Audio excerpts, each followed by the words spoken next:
Hey everyone, I will tell you what pros in New World do. 5 tips that will help you to be the best. I will go over how to best earn gold and level up your skill at the same time. What is the best time to buy legendary tools, and tips for buying houses and trophies. Also, why do you need a legendary bag?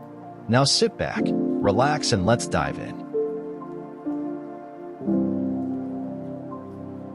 When you are wandering around the lands, doing quests, or just exploring the world of Aeternum, you can come across different materials, such as iron veins, different mote flowers, fibers, or rarer variants of wood.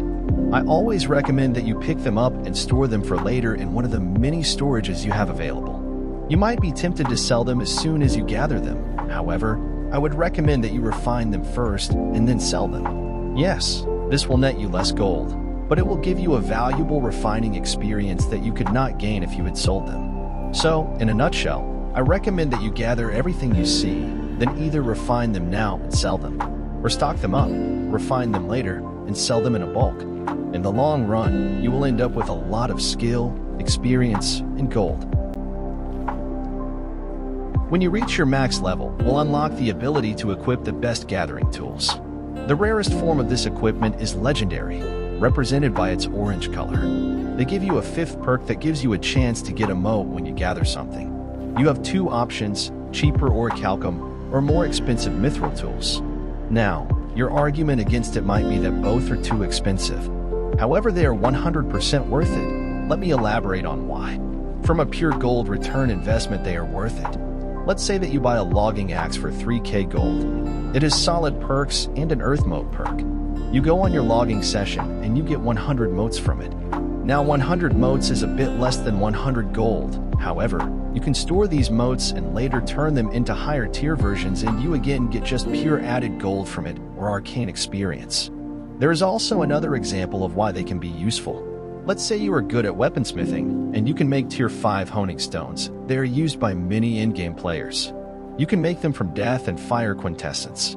So while you are gathering to make something else, you can in the meantime farm motes as well to make these stones at the same time. You can do this for other trade skills as well. So in this sense, you can now think about what trade skill you are going for.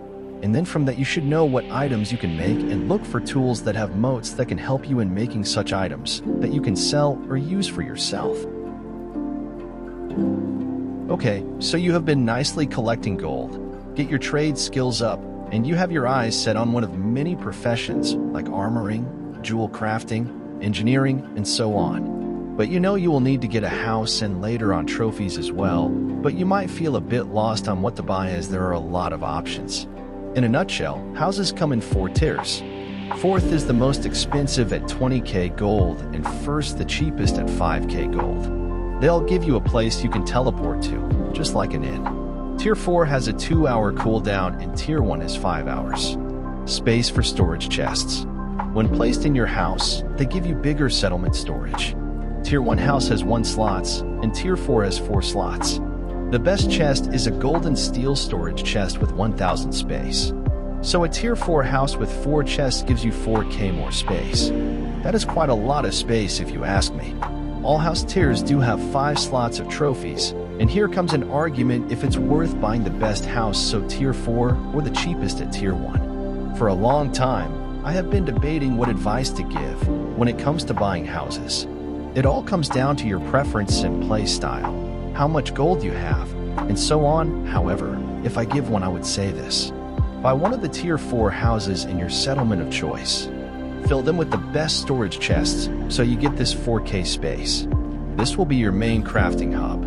You will be able to refine, craft, and sell your goods. Then buy 2 Tier 1 houses as you just need them for trophies that will be needed. The rest of the storage space can be separated from all of the other settlements as the transfer of materials between them is free. In the end, you end up with a simple 1 main town and plenty of space for the beginning of your journey. If you think you need more storage space and you have too much gold, then you can always sell it and buy the biggest mansions in Aeternum. Trophies give you a global buff depending on what trophy you pick.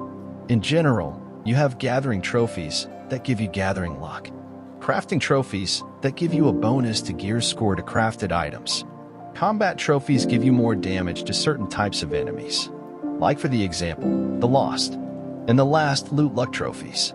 So what trophy to pick is totally up to you and what you are doing. In general, each trophy stacks up to 3 times, and you can have 5 of them at the same time in your house. As a note, at the end game, you can combine your trophies into one ultimate trophy, so you can have all combat, crafting, and gathering trophies at your home. The components can be bought from your faction vendor, and you can craft them with your furnishing skill. The main question I ask myself is if minor or basic trophies are worth it. I would say that minor, so the lowest tier, is better or more worthwhile than basic or medium tier ones.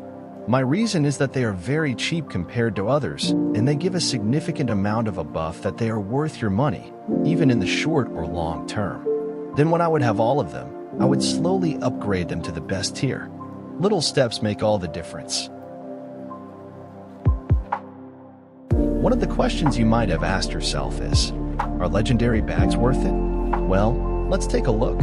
They give a 5th perk called lasting consumption. That makes your consumables last longer, such as your food buff, honing stones, proficiency boosters, and so on. When you play at the game, at in-game level, and when you want to maximize your damage output or just make your gathering run more efficient, you want to have this perk on your bags. In the long run, they will pay off by you not needing to buy more consumables. Therefore, you spend less money, and that alone is the reason why I have been using them for quite some time, and I have to tell you, they are 100% worth it.